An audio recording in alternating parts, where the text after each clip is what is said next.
All right. Welcome back to All Cars Reacts, y'all. We are finishing up our mid-sized mini-series of the compact sport utilities. Mid-sized mini-series? What the heck am I thinking here? Anyway, the point is I wanted to do two more. I wanted to do the Tucson and the VW Tiguan, but they don't have a first-generation Tiguan for me to do. And I don't want to do the 2012 that they've got. So we're going to finish up with the Hyundai Tucson. Now, I almost feel like I'm cheating here a little bit. This is a 2005. It feels a little early when I've really been focusing on 2007 to 2009, but it was around 2009, 2010 when they came out with the next updated one. So this is the contemporary one for the mid to late 2000s.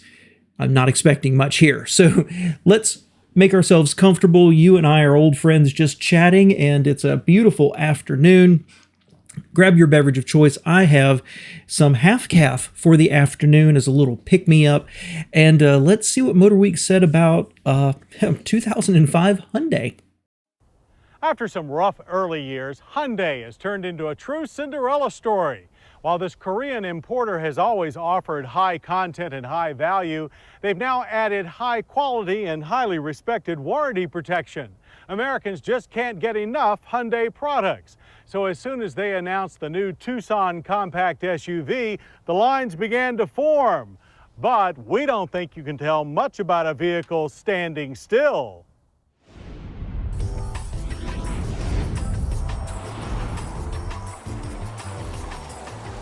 So let's get rolling and find out if Hyundai's rising reputation carries over to the 2005 Tucson compact sport utility vehicle. The Tucson is a unibody SUV based on the Elantra's front-wheel drive chassis while sharing a few parts with the Kia Sportage. And the urban-style Tucson takes most of its design cues straight from its Santa Fe utility stablemate. Though the littler Tyke did abandon its big brother's bubble lip grille, its more conservative draw still fits the bill. At only 170.3 inches long, the freshman Tucson is just 7 inches shorter than the Santa Fe, setting up the veteran to grow to mid-size when it's redesigned later this year. Tucson wears swept-back headlights, clean character lines, roof rack rails, tinted glass, and 16-inch alloys. Tucson's 103.5-inch wheelbase is actually a bit longer than the Santa Fe's and 5.5 inches longer than the Toyota RAV4. So though slight in size, it is far from the runt of the SUV litter. All right, let's talk about the styling. First off, it's interesting. They opened once again talking about Hyundai and how much they've grown, how much further they've come by not only offering value, but reliability and quality. I know some of you took some issue with that when they said it about, I believe it was the Sonata before, and it's very interesting to read the comments on that Sonata video of the people who are like, this is a great car, I owned it, it's wonderful, we still have it in the family, and wow, what a piece of junk. Interestingly, I just got back from the auto show, and while I was at the Hyundai display, I actually was at the Sonata, and I struck up a conversation with an older man there. I almost asked him if he'd go on camera for it, but I decided against it. But he had a Sonata from 2014, I think it was, something like that. So contemporary with my Accord, and a Sonata Reaction I've already done. Might have been 2017, something like that. They loved it. It was fantastic, and he had handed it down to his daughter, who's still driving it today, and he's thinking about getting a new one. So there are a lot of fans out there. We can poo-poo them.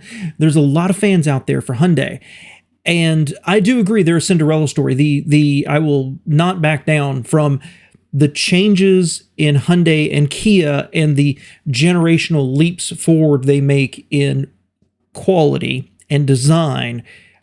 It's astonishing to see how far they've come relative to the rest of the industry and the almost glacial pace they're moving forward. That all being said, we need to look at this thing. I think it's ugly. Okay, I don't think it's a surprise to any of you who've listened to anything I've ever done. I don't love the front of it. Those big, ugly, bug-eyed headlights. I don't love it. And if they hadn't told you that the wheelbase was 5 inches longer than a RAV4's, would you have guessed it? And I don't love the rear of it either. I don't hate this car. I certainly think there's uglier things out there. But looking at it now, I don't love it. I really don't. Now, I have to be honest with both you and with myself. Back at this time, 2007-ish, I really liked these cars. They had improved enough. They caught my eye. And it's another one of those Hyundai models where I'm like, dang, I'd consider buying that, because I thought they were just such a good value relative to like the CR-V or the RAV4 or some other things out there. Now, a little bit more experience, and as I said, I drove the Escape for a long time, and I've driven all these other cars, and this doesn't impress me quite so much, but there was a moment where I was like, wow, that's a Hyundai I would own. So looking back and comparing it, it looks a generation or two behind everybody else. But at the time, I did kind of like it. The Tucson packs power in 2 choices. Standard is the Elantra's 2-liter twin-cam 4, pushing 140 horsepower and 136 pound-feet of torque. Our tester gets the Santa Fe's 2.7-liter V6, generating 173 horsepower and 178 pound-feet of torque. Weak 4-cylinder, compared to almost anything else out there. Again, comparing it to the CR-V making 166, the Rogue making 170, and everything else, that 4-cylinder is kind of weak. What's interesting is a comment I made in the RAV4 video. I'm going to repeat it. This 2.7-liter V6, right, makes 173, I believe they just said. Now, the Toyota is a bigger V6 and makes ton more power. There's no comparison there. This is an underpowered V6 compared to the Toyota. But once again, I want to go back to the Chevy Equinox because I kind of dig the style of almost everything about the Equinox except for the headlights. A 3.4 liter, so 0.7 liters larger, making 185 horsepower. This is only 12 horsepower off. Where's all the horsepower from the Chevy engine?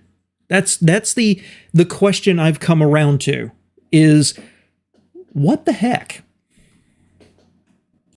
The 2-liter is fitted to a 5-speed manual with the optional 4-speed automatic. The manual mode automatic is the only transmission for the V6.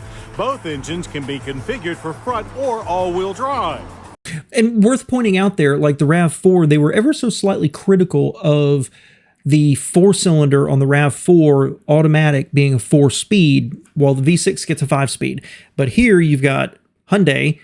They're giving you a manual option, but you only have that 4-speed automatic, it sounds like, for both engines. So a little behind the technology curve here, not only in the power you're getting from the engine, from the size of the engine, and from the number of gears as well. And I will go back and say the Equinox had that 5-speed automatic on that V6. On the track, our all-wheel drive Tucson V6 accelerated from 0 to 60 in a fine 9 seconds flat, with a quarter mile of 16.1 seconds at 85 miles per hour. Peppy is a good description. Off the line with minor wheel spin, power builds smoothly with no dead spots. Shifts were easy, even in manual mode. But the tranny seemed to shift itself regardless of driver input. For the opposite motion, braking is by way of 4-wheel vented disc with standard ABS. The Tucson secured short stops of 126 feet. Pedal feel is a bit soft, but there's very little ABS pulsing. As for that is in the competitive realm. It is slightly slower, and I don't think that's a huge surprise relative to the Equinox. But again, you have to suddenly drop back and consider that RAV4 that did it basically 2 seconds faster, 0 to 60. Stopping distance, 126. I keep repeating the same thing. All these things, keep doing it. 125 is a fair number compared to the rest of the competitors. So 126, nobody's going to make an issue about that. Lots of nosedive, though. Did you see that? For maneuverability, the all-independent suspension provides good response with quick turn-ins. The reaction is mild understeer and a fair bit of body roll. The rack and pinion steering is light and quick, but feels disconnected. The Tucson's automatic all-wheel drive system reminds us of what the original Ford Escape employed. There's a multi-plate clutch pack attached to the rear differential. Power goes to the front wheels unless slip is detected. For really tough going, the driver can hit a dash switch that will lock the system in a 50-50 torque split. We found the all-wheel drive unit put a significant burden on the four-pot, but the V6 handled the added weight and duty effortlessly. Okay, let's talk about the slalom there. That looked exciting. They're sport utilities, right? And even the RAV4, they described it as being top heavy, and you expect a lot of body roll, but that looked not good. It looked really slow, and there's very few times I've watched their slalom video and noticed how much the driver has to turn the steering wheel. This time, it looked like the guy was on the bridge of a ship trying to guide it through. So they were favorable to it, starting with immediate understeer. It doesn't handle. It might make up for it in the ride, though, because you remember the RAV4, they said it was a little harsh, so maybe this is tuned for a softer ride. As for the four-wheel drive system, I've not talked about it on any of the other vehicles we've looked at. The suspension setup and whether it's got trailing arms at the rear and what the different all-wheel drive systems are, I don't even really care. But when they go through and describe this one, it does sound like a generation behind. And they said it puts a burden on the four-cylinder. Again, you can detect some of this isn't the peak of engineering, let's say. Let's look at the interior. Moving inside, the Tucson's cabin is undeniably Hyundai. The dash is straightforward yet good-looking with decent quality plastics, tactile controls, and adequate gauge layout. Step in is comfortable and places you in well-shaped supportive front seats with manual adjust. The standard CD stereo is well-sighted high in the center dash, but the joystick tuner was a bust with our staff. The heat and ventilation controls, however, are excellent and foolproof.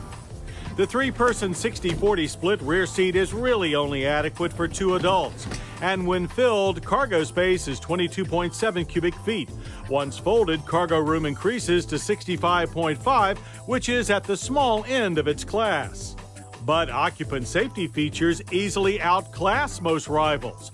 All Tucsons come with front seat mounted side airbags and side curtain airbags for both rows. It's the cheapest SUV with such protection standard. Starting at the back, they may say it's on the small side, and it is, but that cargo space, especially with the second row down, it's competitive. For example, the Rogue with the seats down was 57.9 cubic feet. The Equinox, which I think is a bigger car, 69. So this is right in that range, even if they're describing it as smallish. And it jumps out at me here. Motorweek did not say anything about the front passenger seat. Now, other times when they've had these vehicles where the front passenger seat lays all the way down so you can put in long flat objects, I've had to stop the video and say, kind of gimmicky, unless you're picking up something long, right? Like lumber or a light or whatever it happens to be.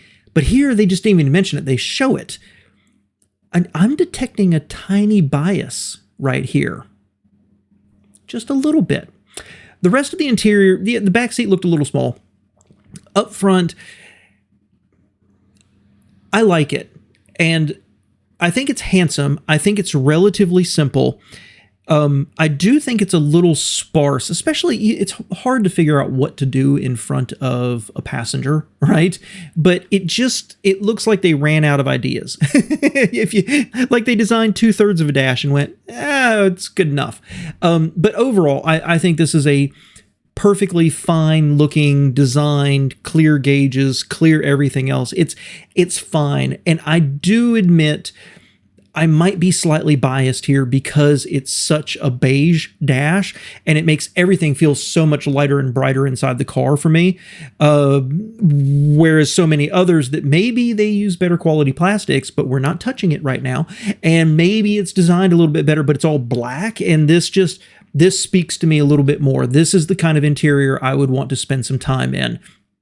I'm not going to harp on the, aluminized plastic in the middle there, but I will say, because I've mentioned it a few times here, that the other SUVs that I've looked at, that the HVAC controls, for some reason they're putting them low and like behind the gear shift, so you have to reach around it. And then I think it was the RAV4 that they actually had it up a little bit, and this is basic ergonomics. That should not be something that I have to actually bring up. So they might say, hey, these HVAC controls are easy to use, but did you see the dude actually, if this is the gear shift, actually reaching around the gear shift to get to the controls? It's hard to believe they didn't say something about it. Moving on. But before we reveal the asking price for the Tucson, let's see how thirsty it is. EPA estimates for the V6 all-wheel drive come in at 20 city and 26 highway.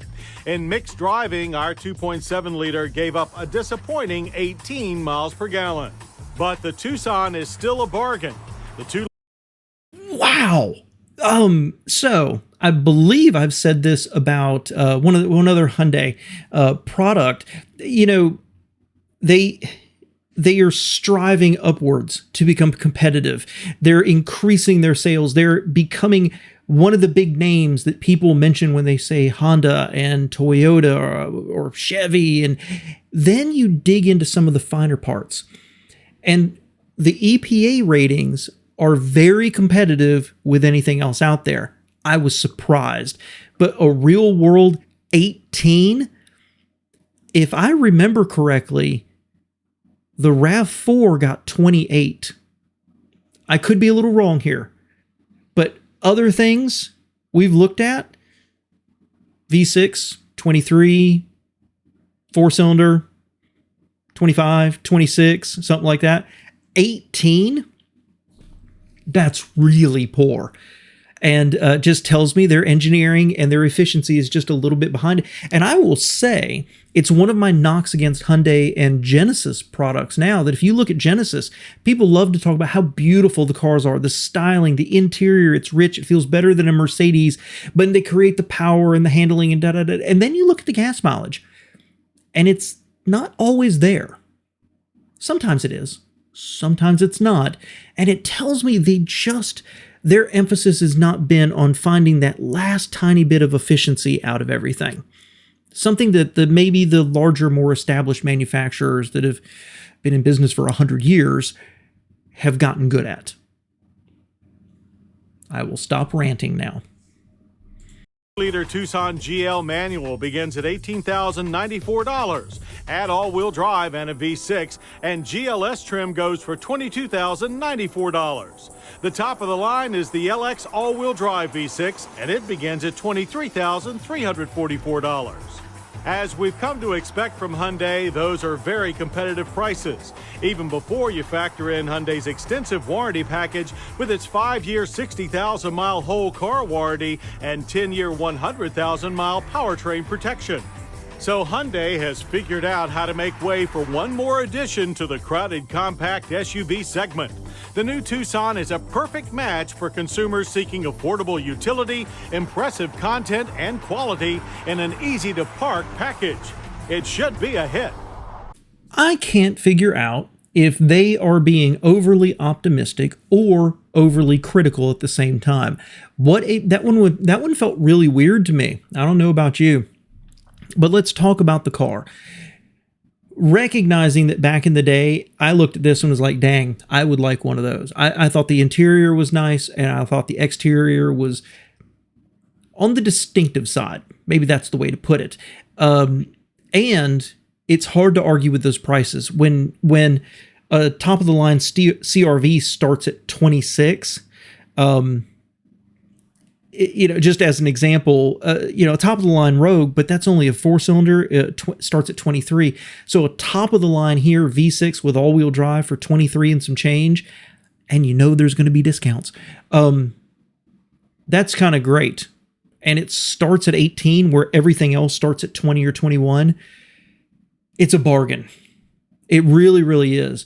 Would it be my top choice? Not if I was fully informed. Okay, and I guess I've got two thoughts. The first is that if you took me back to 2005 here, right, but more like 2007 is when I was looking at them, and there was the Escape, the CRV, the RAV4, the Equinox, the Outlander, everything else we've talked about, and this would jump out at me as a great deal with a great warranty. Now, if I continued to dig into the numbers, which I would, because that's how I'm wired on my left brain, I would eventually come down to it's underpowered, it's not terribly fast, and it's thirsty. And then I would be faced with the question, do I want a more efficient, more refined, better riding, higher quality plastics CRV with a Honda Premium, right? The RAV4 with a great V6, tons of power, much faster and better gas mileage, but with the Toyota Premium on top of it. But both of those should be flawlessly reliable. Should be. Or am I in the market to buy value? The great value vehicle, and hope that it holds up. Ooh, that's kind of tough. Believe it or not, that's kind of tough, because not everyone has an extra $3,000 or $4,000 or $5,000 laying around to pay the premium for the Toyota. But at the pump, that would kill me. It would almost be based on how much driving I had to do. Honestly, if I was doing a lot of driving and want the best gas mileage possible, in which case maybe I wouldn't be looking at one of these. But this would fit its way into the conversation. I can see how people would look at this, look at the price, look at the EPA, right, which is thoroughly competitive with everything else out there, and be like, that's the one I want. I don't think it's the best looking. I think the Equinox is better looking. I think that the CRV, the RAV4, and the what am I thinking of here? The Escape are all. I think they're all better looking than this, and I think almost all of them have a better interior than this, a better use of space than this. But I'm afraid you have to dig in a little bit and kind of uncover, are the better vehicles worth the extra money over this? Well, where I am today, the answer is an absolute yes. Where I was then, not quite so much. I enjoyed this one because this was a cool trip down memory lane. I hope you enjoyed it. Thank you so much for spending a few minutes with me, but I do believe this is going to be the last one. I reserve the right to change my mind. However, if it is the last one, I think the next what we're going to do next is the mid to late 2000s semi-luxury premium, BMW 3 Series, Audi A4, Mercedes C-Class, stuff like that. I think that'll be a lot more interesting than a string of compact SUVs. Thanks so much for being here, my friends.